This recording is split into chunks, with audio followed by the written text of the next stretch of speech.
সেকেন্ডের নেই ভরসা, মরণ ঘাড়ের পরে। বিপুল সম্পদ করছ জড় ভোগ বিলাসের তরে। বুলবুল পাখির নেই এসেছিল হেতা, বেঁধেছিল বাসা বনই মমতায়। সময় হলে শেষ ছেড়ে পরিবেশ, যেতে হবে সেথায় নিয়তি যেথায়, হয়তো গাছতলায় না হয় বাসতলায়। যার স্মরণে মাহফিল রাকিবুল আশরাফ নুরানি হাফেজিয়া মাদ্রাসার উদ্যোগে, শুনলাম ঘোষক বললেন রাকিব সামান্য জ্বরে পৃথিবী থেকে বিদায় নিয়েছে। বাবা আছে বসে, ছেলে নাই, দাদা আছে নাতি নাই,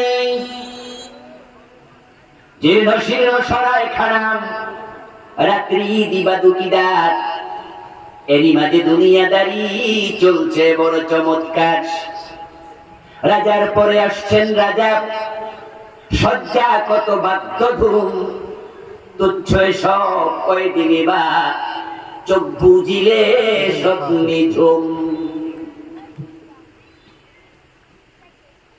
তোমার শিক্ষার সার্টিফিকেট কবরে কেন দাম নাই?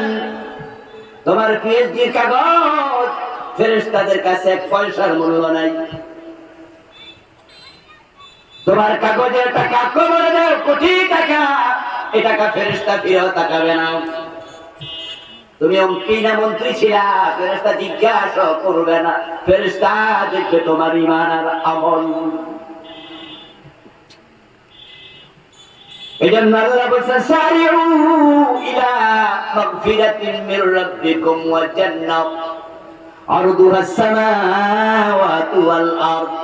তোমরা সবাই মিলে আল্লাহর ক্ষমা এবং জান্নাতের দিকে দৌড়াও।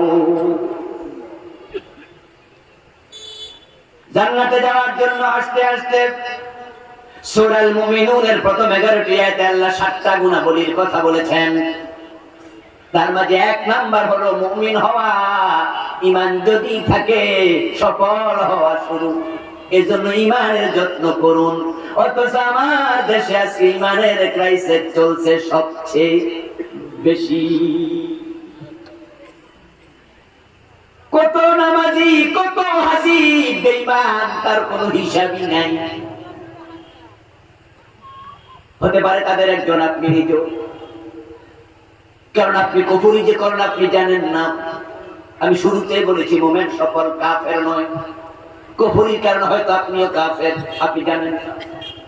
আমি শুরুতে বলেছি মুমিন সফল, মুশরিক নয়। শিরকের কারণে হয়তো আপনিও মুশরিক, আপনি জানেন না। মুনাফিক সফল নয়, হয়তো আপনার কলবে হতে পারে নেফাক ঢুকে আছে কত আগে, আপনি জানেনই না। কারণ আমাদের দেশে মানুষ পড়ে না, জানার বড় অভাব। শুধু আমল করে, বোঝে না কি আমল করে। এমন নামাজিও আমি চিনি 40 বছর নামাজ পড়ে সূরা ফাতিহার অর্থটাও।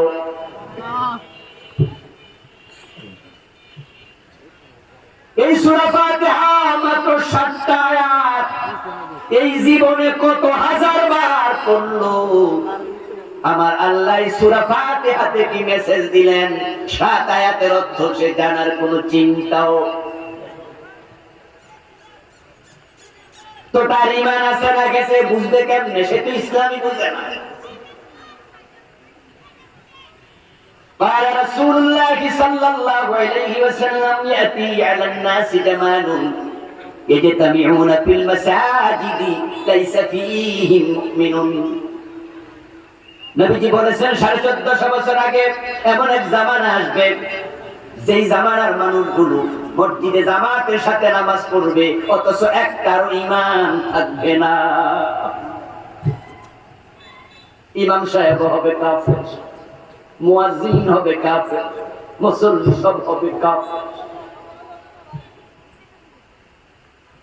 قال رسول الله صلى الله عليه وسلم تكون بين الساعة فتن كقطع الليل المظلم يصبح فيها الرجل مؤمنا فيمسي كافرا ويمسي مؤمنا فيصبح كافرا ويبيع أقوام دينهم بعرض من الدنيا। আমার রাসূল বলে গেছেন ওই কিয়ামতের আগে এমন কুফরির ফিতনা বের হবে, শিরকের ফিতনা বের হবে।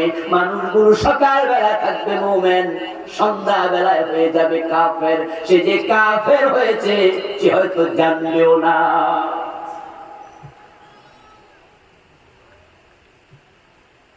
কোরআনে আল্লাহ বলেন ইন্নাল্লাযীনা আমানু সুম্মা কাফারু সুম্মা আমানু সুম্মা কাফারু সুম্মা ইজদাদু কুফরা লাম ইয়াকুনিল্লাহু লিয়াগফিরা লাহুম। ঈমান ছিল, এখন কাফের, আবার ঈমান এনেছে, আবার কাফের হয়ে গেছে, পরে আর ঈমানই আনে নাই, এমনে মরে গেছে। আল্লাহ কো তার কোনো ক্ষমা নাই।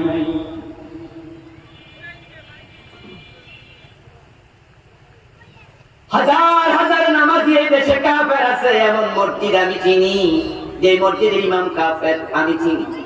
মুয়াজ্জিন কাফের, মুসল্লি সবগুলো কাফের। ওই মসজিদ যদি আপনারা দেখতে চান, ঢাকার বকশীবাজারে চলে যান, কাশগড়ি হলের পাশে মাদ্রাসা বোর্ডের সাথে, ঢাকা আলিয়ার সাথে দেখবেন সেখানে কাদিয়ানীদের মসজিদ আছে। আহমদিয়া মুসলিম জামাত লেখা আছে সুন্দর করে। ওদের মসজিদে ইমাম ও কাদিয়ানী, মুয়াজ্জিন ও কাদিয়ানী, মুসল্লি সব কাদিয়ানী। অন্যদের প্রবেশ নিষেধ, দারোয়ান চেক করে করে ইন্টারভিউ নিয়ে ঢুকায়, অন্যদের ঢুকতেই দেয় না। যারা 5 ওয়াক্ত নামাজ পড়লো ওই মসজিদে, সবগুলো মুমিন না কাফের? কাদিয়ানীদের ব্যাপারে আপনাদের ফতোয়াটা বুঝলাম না। আওয়াজ দিয়ে বলুন তো, যারা জানেন তারা বলেন, কাদিয়ানী মুমিন না কাফের? তো নামাজ পড়লো কয় ওয়াক্ত? তো নামাজি কাফের হয় কেমনে? তাদের মুয়াজ্জিন কি আযান দেয় না? আযানের মাঝে কালেমা নাই, আশহাদু আল্লা ইলাহা ইল্লাল্লাহ ওয়া আশহাদু আন্না মুহাম্মাদার রাসূলুল্লাহ। মুয়াজ্জিন তো 5 বার কানে আঙ্গুল দিয়ে জোরে তাওহীদের ঘোষণা দেয়, রাসূলুল্লাহর রিসালাতের ঘোষণা দেয়। তো কাদিয়ানীর মুয়াজ্জিন কাফের কেন? কেমনে হলো? যারা কাদিয়ানী তাদের কি নামাজে আত্তাহিয়াতু নাই? কথা বলেন বলেন। আত্তাহিয়াতুর মধ্যে কি কালেমা নাই? আশহাদু আল্লা ইলাহা ইল্লাল্লাহ ওয়া আশহাদু আন্না মুহাম্মাদান আবদুহু ওয়া রাসূলুহু। এটা আছে নিয়াতে? তো কাদিয়ানী আত্তাহিয়াতু পড়ে না, তো কাফের হলো কেমনে? আমার প্রিয় ভাই, আপনাদের কাছে বলছি, একটু ভাবুন নিজেকে নিয়ে। মসজিদে গিয়ে আল্লাহকে সিজদা দেয়, আবার দরবারে যায় পীরের পায়ে সিজদা দেয়। এমন লোক আমাদের এলাকায় আছে না নাই? যে লোকটা পীরের পায়ে সিজদা দিল সে মুমিন না মুশরিক? জোরে বলেন। ঈমান আছে না গেছে? এবার আবার জুমার দিন ইমাম সাহেবের পিছনে খালি নামাজ পড়ে। কত শিরককারী তারা নামাজি, কত কাফের নামাজি, তার কোনো হিসাব নাই। আব্দুল্লাহ ইবনে উবাই নামে মুনাফিকের একটা সর্দার ছিল।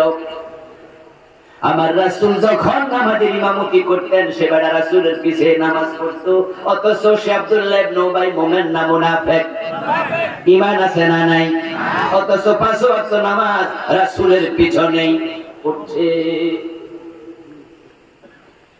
আল্লাহ না করুক যদি আপনি তাদের একজন হন, তাহলে আপনার নাম সকলদের ভিতরে নাই, আপনি ব্যর্থ। এখন কাদিয়ানী কোন কারণে কাফের, তাদের দিকে একটু তাকায় আপনি নিজেকে খুঁজবেন। এবার কাদিয়ানী কাফের হওয়ার কারণ, তারা কোরআন মাজিদের একটা মেসেজ মানে না, শুধু একটা। সেটা হলো আমার আল্লাহ রাসূলুল্লাহকে লক্ষ্য করে বলেন, মা কানা মুহাম্মাদুন আবা আহাদিম মির রিজালিকুম ওয়ালাকিন রাসূলুল্লাহি ওয়া খাতামান নাবিয়্যিন। আমার রাসূলের কিছু বৈশিষ্ট্য বলে আয়াতের শেষে আল্লাহ ঘোষণা করে, আমার নবী মুহাম্মদ, ওনার পরে আর কোন নবী নাই, উনি শেষ। এই ঘোষণা আল্লাহ কোরআনে দিলেন 1450 বছর আগে। আর 1835 খ্রিস্টাব্দে গোলাম আহমদ কাদিয়ান নামে এক আল্লাহর বান্দা জন্ম নিল। যৌবনকালে গিয়ে সে হঠাৎ করে একদিন দাবি করে বসলো সে ওনাকে আল্লাহর নবী। একদল লোক সাথে সাথে প্রতিবাদ করে বলল অসম্ভব, রাসূলের পরে আর কোন রাসূল নাই, নবী নাই, তুমি ভণ্ড নবী, তুমি কাফের। আরেকদল হতভাগা গোলাম আহমদ কাদিয়ানকে নবী মেনে নিয়েছে। ওদের উত্তরসূরি বাংলাদেশও আছে না নাই? ওই লোকগুলোর ঈমান আছে না গেছে? ঈমান থাকবে তখন পূর্ণ কোরআন কেউ মানতে রাজি হবে যখন। এই কোরআনে যা আছে যদি আপনি এক জায়গায় দ্বিমত করেন আপনি শেষ। বিসমিল্লাহর বা থেকে মিনাল জিন্নাতি ওয়ান নাসের সিন পর্যন্ত যত হরফ আছে সবগুলোকে একসাথে গ্রহণ করার নাম ঈমান।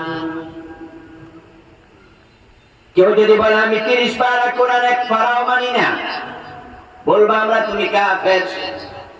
যদি কেউ বলে 15 পারা মানি, আমরা বলবো তুমিও কাফের।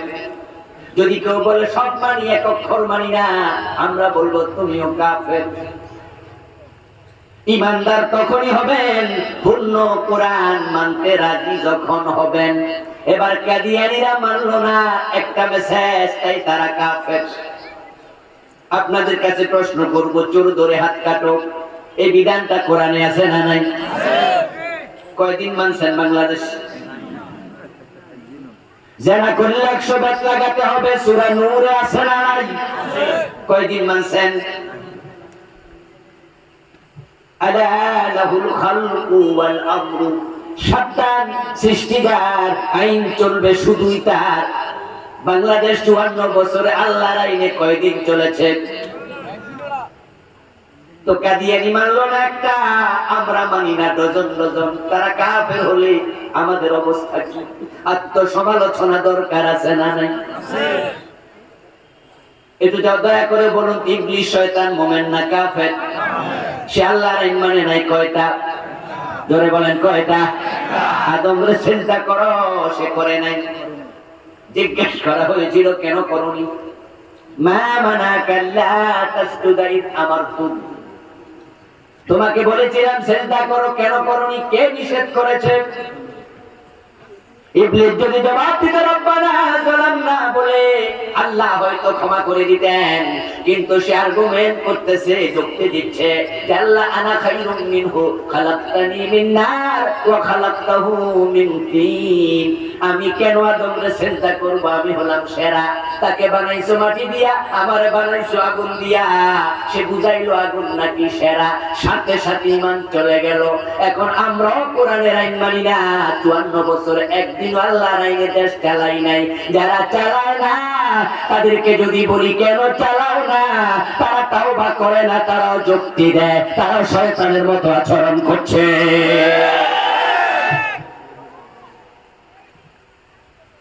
আল্লাহর আইনে দেশ চালান কি আদৌ সম্ভব নাকি? হুজুর কোন কি? আল্লাহর আইনে দেশ যদি চলে তাহলে আপনারা কোন সুদ থাকবে না? তো সুদ যদি রাষ্ট্রীয়ভাবে নিষেধ করে তাহলে বিশ্ব ব্যাংক আর লোন দিবনি, IMF, ADB, অমুক সংস্থা তমুক সংস্থা, তারা লোন দেবে না। লোন যদি না দেয় রাস্তাঘাট হবে কেমনে? বিদ্যুৎ আসবে কোত্থেকে? ফ্লাইওভার ওভার ব্রিজ কেমনে হবে? দেশ আগাবে কেমনে? তাই যুক্তি দিয়া বুঝায় সুদ হারাম, তবে বাস্তবতার মুখোমুখি হইয়া কিছু কিছু খাইলে অসুবিধা। মাদকের বিরুদ্ধে আমাদের সবাই কথা বলছে, কিন্তু রাষ্ট্রযন্ত্রের দিকে তাকান। সরকার যখন মাদকের ব্যাপারে কথা বলে, স্বরাষ্ট্রমন্ত্রী সাবেক আসাদুজ্জামান খান কামাল একাধিকবার সংসদ ভবনে তিনি বলেছেন মাদকের ব্যাপারে 0 টলারেন্স, কোনো ছাড় নাই। অথচ 53-54 বছরে রাষ্ট্রযন্ত্রের দিকে তাকান, মাদক বন্ধের জন্য, নির্মূলের জন্য রাষ্ট্র একদিনও উদ্যোগ নেয় নাই, বরং তারা একটা অফিস বানাইছে যেটার নাম দিছে মাদক নিয়ন্ত্রণ অধিদপ্তর। নিয়ন্ত্রণ আর নির্মূল এক জিনিস না, 2 জিনিস। যারা আমার সাথে আছেন বলুন তো, আমরা কি নিয়ন্ত্রণ চাই না নির্মূল চাই? তো রাষ্ট্র নির্মূলের উদ্যোগ কেন নিল না? কারণ রাষ্ট্র যুক্তি দেয়, হুজুর 5 স্টার হোটেলে ভিআইপি মেহমান আসে, এরা কিছু কিছু খাক, ওখানে বিদেশি মেহমান আসবে, বিদেশ থেকে ডেলিগেট আসবে, এমপি আসবে, মন্ত্রী আসবে। এখন যদি মাদক আমরা নির্মূল করে ফেলি, তাহলে বিদেশি মেহমানদেরকে মেহমানের আপ্যায়ন হবে কি দিয়ে? মদ হারাম, তবে যুক্তি দিয়া কিছু জায়েজ। আমার বন্ধু শয়তান আল্লাহর একটা কথা শুনে নাই, যদি যুক্তি না দিয়া তাওবা করতে ঈমানটা যেত না। আল্লাহর কথা শুনে না, উল্টা আবার যুক্তি দিছে, ঈমান হারাইছে।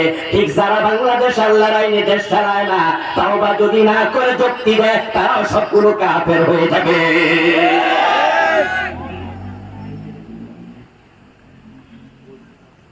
কাফের হওয়ার জন্য পুরা কোরআন স্বীকার করা লাগে না। আপনি আল্লাহর একটা আইন স্বীকার করবেন, আপনার ঈমান শেষ। এখন বাংলাদেশে যে কুফরিগুলো চলছে, আমি আপনাদেরকে চোখে আঙ্গুল দিয়ে 2-1টা দেখাবো। যে শিরকগুলো চলছে, চোখে আঙ্গুল দিয়ে 2-1টা দেখাবো, তাহলে আপনি বুঝবেন যে আপনার ঈমানের খবর কি। কারণ তোর ঈমান আছে, কাটটা চলে গেছে, এটা আজরাইল আসার আগে বোঝা যাবে না। তাই যে কাদিয়ানীদেরকে আমরা সবাই মিলে কাফের বলি, ওই কাদিয়ানীরা কিন্তু নিজেদেরকে কাফের মনে করে না। কাফের মনে করলে কি আর মসজিদ বানায় নামাজ পড়তো নাকি? পীরের পায়ে সেজদা দিলে মুশরিক হয়ে যায়। আমরা যত ফতোয়া দেই, ওই ভণ্ড পীরের মুরিদ আমাদের কাছে এসে মুস্কি হাসি দিয়ে বলে, হুজুর এগুলো আপনারা শরীয়তের মৌলবীরা বুঝবেন না, আপনার ফতোয়া লই আমনে বইয়া থাকেন। আমরা মুশরিক না, আমরাও ভালো মানুষ, আমরা মুমিন। তো পীরের সেজদা দিছো কেন? তখন যুক্তি দিয়া কয়টা সেজদায় তাজিম ধাক্কা দিয়া ঘুরাইছে। পীরের পায়ে সেজদা দিলে মুশরিক হয়, এটা তোমার ফতোয়া, ও বেটা নেয় না। বরং এমন আলেম বাংলাদেশে আছে যারা মাহফিলে এসে শিরকের প্রচার করছে, মানুষকে উদ্বুদ্ধ করছে, খাজা বাবার কাছে চাইতে যাও, কেউ ফিরে না খালি হাতে। আসা আল্লাহর দন রাসূলকে দিয়ে আল্লাহ গেছেন গায়েব, রাসূলের দন খাজা লইয়া শুয়ে আছে আজমিরে, কেউ ফিরে না খালি হাতে খাজা বাবার দরবারে। নাউজুবিল্লাহ পড়েন। মাইনুদ্দিন চিশতি রাহমাতুল্লাহি আলাইহির কাছে ছেলে মেয়ে চাওয়ার জন্য বাংলাদেশ থেকে পাসপোর্ট ভিসা করে চলে যায়, এমন লোক আছে না নাই? ও মাইনুদ্দিন চিশতি রাহমাতুল্লাহকে বলে, বাবা আমি এসেছি, ও খাজা বাবা আমার ছেলে দাও, মেয়ে দাও, আমাকে চাকরি দাও, আমাকে বিপদ থেকে বাঁচাও, অসুস্থ হয়ে আছি, কত ওষুধ খাইছি সারে না, তুমি একটু রোগটা সারায়া দাও। আজান হলে সে আবার মসজিদে দাঁড়ায়া বলে, ইয়াকা না'বুদু ওয়া ইয়াকা নাস্তাঈন, আল্লাহ আমি শুধু তোমার গোলামি করি, শুধু তোমার কাছে আমি প্রার্থনা করি। আর সে মালিক বলে, মিথ্যু, এই মাত্র খাজা বাবার কাছে ছেলে মেয়ে চাইলি।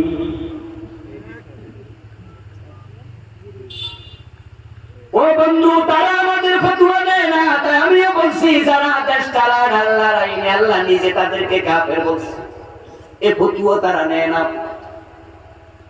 ওমান লাম ইয়াহকুম বিমা আনজালাল্লাহু ফাউলাইকা হুমুজ জালিমুন ফাউলাইকা হুমুল ফাসিকুন ফাউলাইকা হুমুল কাফিরুন। এই কাদিয়ানী, তুমি টের পাবে সেদিন, আজরাইল আসবে যেদিন। ও পীরের পায়ে সিজদা দানকারী ভাই, তুমি আমার ফতোয়াকে গালি মনে করছো, ভাবছো আমি তোমার বিরুদ্ধে ফতোয়া দিয়েছি। তুমিও টের পাবে সেদিন, আজরাইল আসবে। যারা আল্লাহর আইনে বাংলাদেশ চালান না, অথচ আমার নবী 10 বছর মদিনা চালাইছে কোরআন দিয়া। রাসূল কি আপনার আদর্শ নয়? তিনি আপনার মডেল নয়? হযরত ওমর যদি অর্ধ পৃথিবী কোরআন দিয়ে চালাতে পারে, বাংলাদেশ কোরআন দিয়ে চালানোর ক্ষমতা কোরআনের আছে না? হযরত ওমরের রাজত্বের সীমানা ছিল 50 লক্ষ বর্গ মাইল, আর আমাদের প্রিয় মাতৃভূমি বাংলাদেশ মাত্র 56,000 বর্গ মাইল। হযরত ওমরের রাষ্ট্রটা ছিল বাংলাদেশের মতো প্রায় 100 রাষ্ট্রের সমান। কবি নজরুল বলেছেন, ওর তো পৃথিবী করেছো শাসন, ধুলার তক্তে বসে খেজুর পাতার প্রাসাদ তোমার বারে বারে গেছে খসে। আপনি আমার ফতুয়া নেওয়া দরকার নাই, কিন্তু আমি আপনার ভাই হিসাবে বলছি, যারা রাসূলুল্লাহর আদর্শে দেশ চালাবে না, কোরআন দিয়ে চালাবে না, তাদেরকে কাফের ফতুয়া আমি দেই না, দিয়েছে আসমানের মালিক আল্লাহ। এটা কুফর। কুফর গত 15 বছরে রাষ্ট্রীয়ভাবে প্রমোট করেছে। কুফর নিয়ে আমি বই লিখেছি। গত 2 বছর আগে এই বইটা আমি 56টা কুফর লিখেছি। বাংলাদেশে যেগুলো চলমান রাষ্ট্রীয়ভাবে প্রমোট করা কুফর 2023 সনে বিবর্তনবাদ সিলেবাসে ঢুকাইছে। মানুষ নাকি বানর ছিল, বানর থেকে মানুষের তৈরি হয়, প্রজন্ম আসছে। আমার দোস্ত, আল্লাহর কোরআনের একবারে সাংঘর্ষিক কথা, উল্টা কথা। হযরত আদম প্রথম মানুষ, এমন আলোচনা কোরআনের ডজন ডজন বার আছে না নাই? আল্লাহ বইতে ঢুকাইছে বানর ছিল প্রথম। কুফরি কি? কুফরি মানে হলো এই কোরআনে যা আছে তার সাথে একমত না হওয়া, একটু দ্বন্দ্ব করা, এটার নামে কুফর। সেটা এক জায়গায় করলো কুফর, 100 জায়গায় করলো কুফর। একবারে অঙ্কের মতো 10 লাইনের অঙ্ক, 9 লাইন ঠিক হইছে, 1 লাইন ভুল, নাম্বার কত? যে 10 লাইনে 10 ভুল সে কত? 10 লাইনে 10 ভুল পাবে কত? 10 লাইনে 1 ভুল। ইমানের ক্ষেত্রেও তাই, কুফর একটা যেমন 100টাও ঠিক তেমন। বিবর্তনবাদ যখন তারা সিলেবাসে ঢুকাইছে, আমরা আলেমরা প্রতিবাদ করেছি। গত 15 বছরের শিক্ষা ব্যবস্থাকে পুরা নাস্তিকতাবাদে পরিণত করেছে। আমাদের প্রতিবাদে স্বরাষ্ট্র শিক্ষামন্ত্রী দীপু মনি কমিটি করতে বাধ্য হয়েছিলেন। প্রতিবাদ কে করবে? সংসদে তো এমপি নাই ইসলামের পক্ষে, তারা নিজেরাই তো সব বিরোধিতা করেছে। আমরা মাহফিলের ময়দানে 2023 জানুয়ারিতে আলেম ওলামারা মাহফিলে যখন শুরু করলাম, ফেসবুকে লেখা শুরু করলাম, সরকারের টনক নড়ল, কমিটি বানালো, তখন বললো যে অতটুকু সিলেবাস স্থগিত, পড়াতে আর দেয় নাই। কিন্তু যারা কুফরে ঢুকাইছিল তাদেরকে কোনো শাস্তি দেয় নাই, যার কারণে 24 আরেক কুফর ঢুকাইছে। সেটা হলো LGBTQ, শরীফ শরীফার গল্পের নামে সমকামিতা ঢুকাইয়া দিছে ক্লাস 7 এর বইতে। কি জঘন্য চিন্তা, কি জঘন্য চিন্তা! একজন ছেলে নিজেকে মেয়ে মনে করবে তাই সে মেয়ে, একজন মেয়ে নিজেকে ছেলে মনে করবে তাই সে ছেলে। আপনাদেরকে জিজ্ঞাসা করতে চাই, ছেলে মেয়ে বানাইছে কে? আল্লাহ। وَبَثَّ مِنْهُمَا رِجَالًا كَثِيرًا وَنِسَاءً। কোরআনে আল্লাহ বলে আদম হাওয়া থেকে আল্লাহ নারী পুরুষ বানাইছে। আল্লাহ আপনারে বানাইছে ছেলে, আপনি বলবেন যে আমি মেয়ে, এটার অধিকার আপনারে দিল কে? আরে ভাই, আপনি নিজের মেয়ে মনে করা তো দূরের কথা। আমার রাসূল বলেছেন, যদি কোনো পুরুষ মেয়ের পোশাক পরে তার উপর আল্লাহর লানত। এই হাদিস শুনেন নাই? যদি কোনো মেয়ে ছেলের পোশাক পরে তার উপর লানত। যেখানে পুরুষ নারীর পোশাক পরা বেশ ধরা লানত প্রাপ্ত, যেখানে ছেলে মেয়ের বেশ ধরলে লানত, আর সেখানে LGBTQ ওরা বইতে ঢুকাই দিছে শরীফ শরীফার গল্প দিয়া। ছেলে ছেলে না, বাস্তবে তাকে মেয়ে বলতে হবে, আর মেয়ে মেয়ে না, তাকে বাস্তবে ছেলে বলতে হবে। তাহলে আল্লাহর আইনের বিরুদ্ধে ডাইরেক্ট যুদ্ধ ঘোষণা। এটা সিলেবাসে ঢুকাইছে। এইভাবে কুফরি সাপ্লাই বিভিন্ন দিক থেকে হয়েছে। কুফরিগুলো চিহ্নিত করতে হবে। যদি আপনার ভিতরে থাকে, আপনাকে তাওবা করতে হবে। কাদিয়ানি একটা আইন মানে নাই, কাফের হয়ে গেল। ইবলিস একটা আইন আল্লাহর মানে নাই, কাফের হয়ে গেল।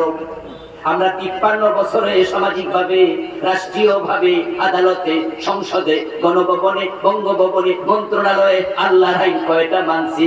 আমরা আল্লাহর আইন জবাই করে ব্রিটিশ আইন মাথায় তুলে নাচতেছি। মুসলমানের দেশে ব্রিটিশ আইন কেন চলবে? কোন কারণে চলবে?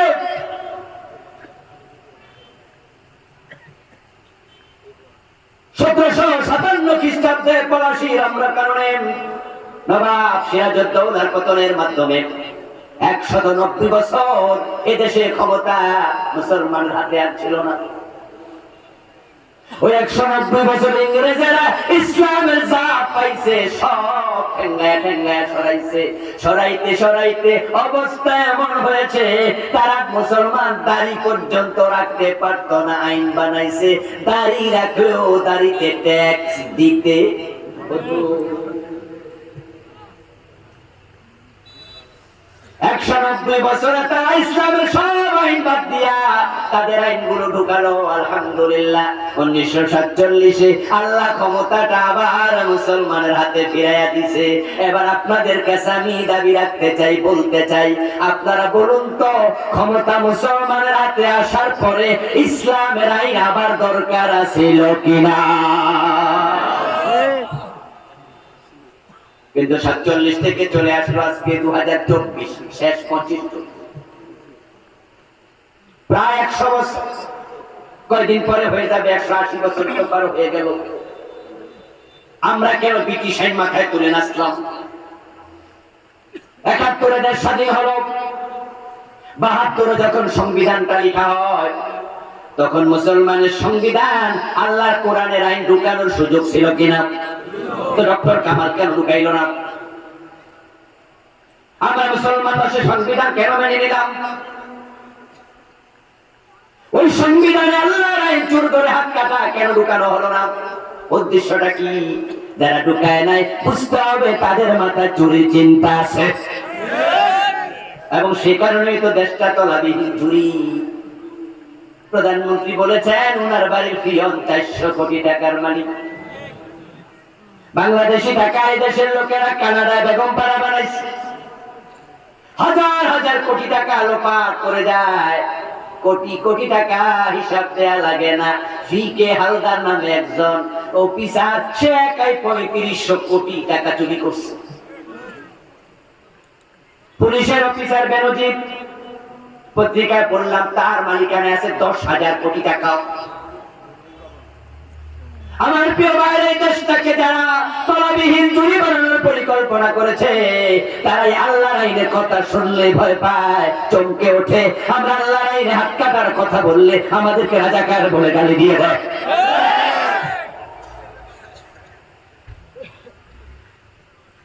আল্লাহর আইনে দেশ কেন চলবে না? সমাজ কেন চলবে না? আপনি না মুমিন, আপনি আল্লাহর কিতাব বিশ্বাস করেন। আলহামদুলিল্লাহ দীর্ঘদিন পরে সুযোগ এসেছে। 71 থেকে 72 থেকে পর্যন্ত সংবিধান 18 বার চেঞ্জ হলো।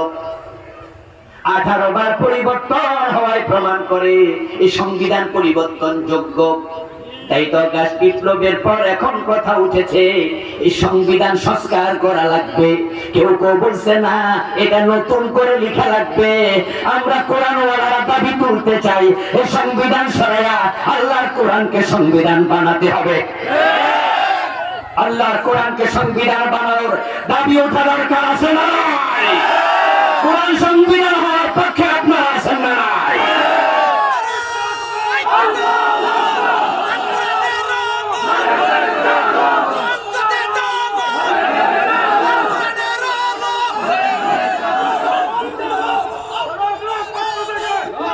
আমার প্রিয় ভাইরা, আপনার এই মিছিলের কারণে কালকে কোরআন সংবিধান হয়ে যাবে ব্যাপারটি তা নয়, এত সহজ নয়। কিন্তু আল্লাহর কোরআন সংবিধান হওয়া উচিত, এটা আপনার ঈমানের দাবি হওয়া উচিত। হবে কি হবে না সেটা আপনার দেখার বিষয় না। ঠিক এই মুহূর্তে আল্লাহর কসম করে বলছি, আল্লাহর কোরআন হবে মুসলমানের সংবিধান। এই চিন্তার সাথে যদি আপনি দ্বিমত করেন, আল্লাহর কসম আপনি কাফের। আপনার কলবে কুফরিয়া যাবে। তওবা। আমার বন্ধ কফরি করবেন, আপনার নাম আর সকল মুমিনের কাতারে নাই। শিরিক করবেন, আপনার নাম আর সকল মুমিনের কাতারে নাই। এখন বাংলাদেশে শিরিক তো বন্যার পানির মতো অ্যাভেলেবেল পাওয়া যায়। শিরিকটা এখন সংবিধানের অংশ, শিরিক এখন পাঠ্যপুস্তকের অংশ। কান খুলে শোনো মুসলমান, যদি তোমার জীবনে একটা শিরিক থাকে তাহলে তোমার ঈমান শিরকের সাথে সাথে বরবাদ হয়ে যাবে।